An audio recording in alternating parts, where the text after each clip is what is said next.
happening, y'all? I'm Manson Mahatma McMullen. Okay, we got a highly anticipated guest, Charleston White. Okay, this is very personal to me, family, due to the fact, man, I've been watching you for a while, and I love how you get real raw. You tell folks exactly what we all be thinking, but scared to say. All right, and I just want to say I appreciate you. I don't care what nobody's saying. It's a lot of us that's rock with you. We gonna always rock with you. Today, we want to kind of bring awareness of law, because I see that you was a man of law. Yeah. You did a lot of work in the city council. You say you went to did a lot of work with the youth, the juveniles. So what really got you into that field right there? I actually went to school to become a lawyer. I started out at the community college level. I just wanted to be a juvenile probation officer. But the more time I spent, my teacher started suggesting, man, maybe you ought to get into law based on your background. So when I entered at Texas Wesleyan University, I entered into a pre-law program. Get my bachelor's in criminal justice, a minor in sociology, and then go to Texas Wesleyan Law School. But at the time, Texas Wesleyan had sold a law school to the University of Texas, and I got selected to be a part of this national organization that's based out of Washington D.C. called the Campaign Fair Sentencing for Youth, and they're lobbyists they're a lobbying firm for juvenile legislation and laws in America. And up until that time, so this is around, because that's who hire and fire your police chief. If you got a problem with the jail, you fuck with the sheriff. Nigga can't nobody bother the sheriff. Only the governor can come get the sheriff. So niggas don't understand that, homie. So if you really want the police off your ass, nigga, just start sending the sheriff some campaign funds during this political season. They ain't got to see your face, homie. Just let that check name register. Yeah. Cause they got to itemize that money, homie, and they beg for that money. They rely on that money. And when they get through running, that's their money. You think they don't appreciate you, nigga? They've been running for 10 years, and every 10 years they look up, you done send $5,000 down there for their campaign. Let me just say this.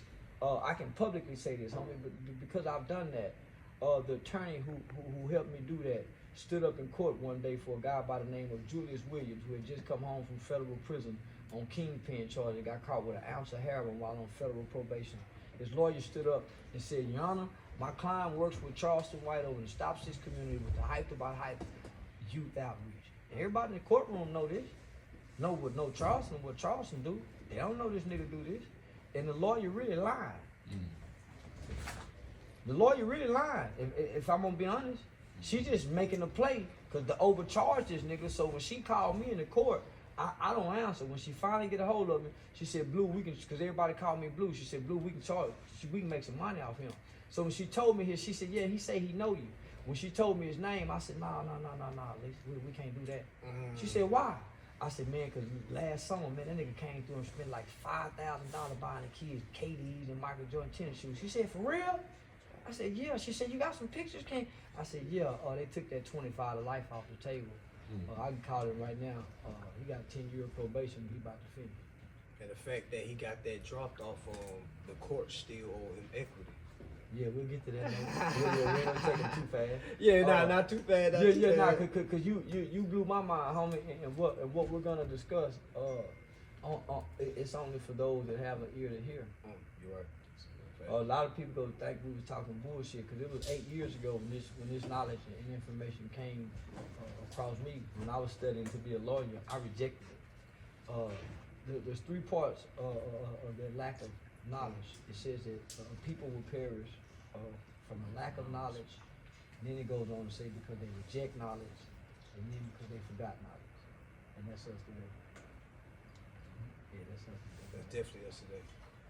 You know what I'm saying? I was overlooking at it. I got into law about 3 years ago. I was trapping at the time. Just trying to find my way.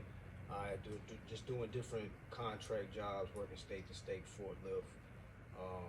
And me personally, I heard right now their podcast called Earn Your Leisure, but before they was called Truck and Hustle. They had a guy on there named Umar. He's the founder of Bureau Bullies.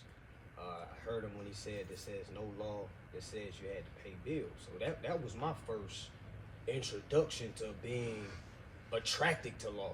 You see what I'm saying? Nigga not wanting to pay bills. I said, what? Get me too.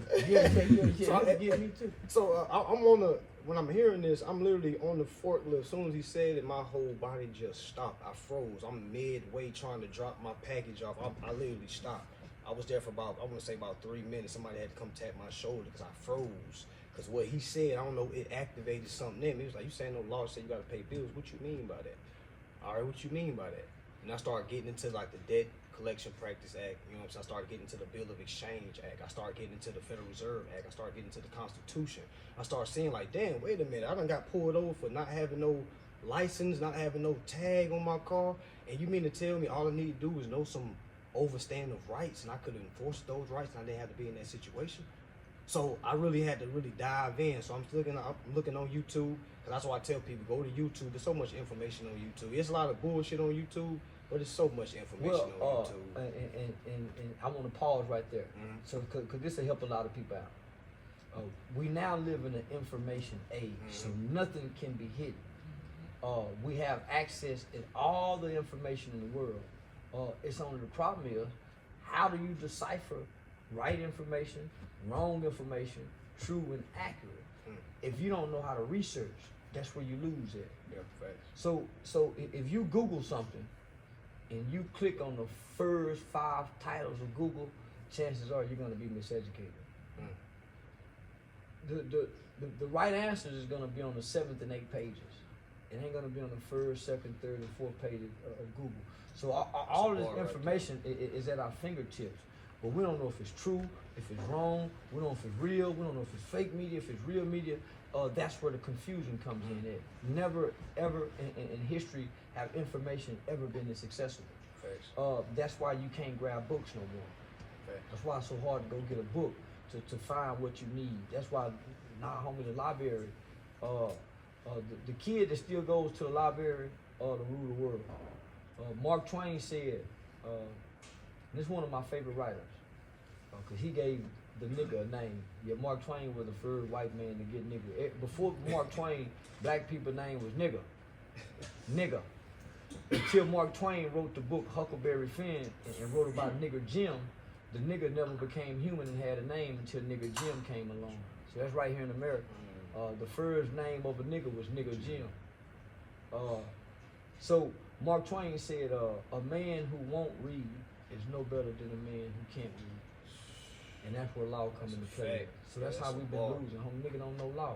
Nigga don't know if he go get 10 bags of weed, which ain't nothing but $100, $10 a bag. Nigga, once I bag it up, the process of me bagging it up, putting it on the scale, and going to go set it, that possession goes to possession with the intent, and that $100 puts me in the range of 5 to 99. That's just on the state level. Man, I can be riding across the highway with this little bit of weed bagged up like this, and then it turn fair just because I'm on the highway. The difference between a road and a highway. So we don't understand law, homie. We just jump in ignorant and dumb. Yeah, it's definitely in the black and white. Even like I said, when I was reading the Bill of Exchange Act, it's literally telling me how to endorse a bill. Like I never knew what the word endorse was, because you know I'm dealing with cash. I'm just dealing with paychecks, and you know what I'm saying. I was like, what is endorsement? What the hell is endorsement? So it literally put my mind. I try to tell people, like, when you start to read and start reading words that you're not normally accustomed of reading. Well, that's how laws come into play. You endorse the bill. I come up with the idea to write this bill. I take it to somebody in law. Hey, can you endorse this bill? He said, I endorse it. He take it to Congress, and now this bill can be put on the books to become law. Just that easy. Exactly.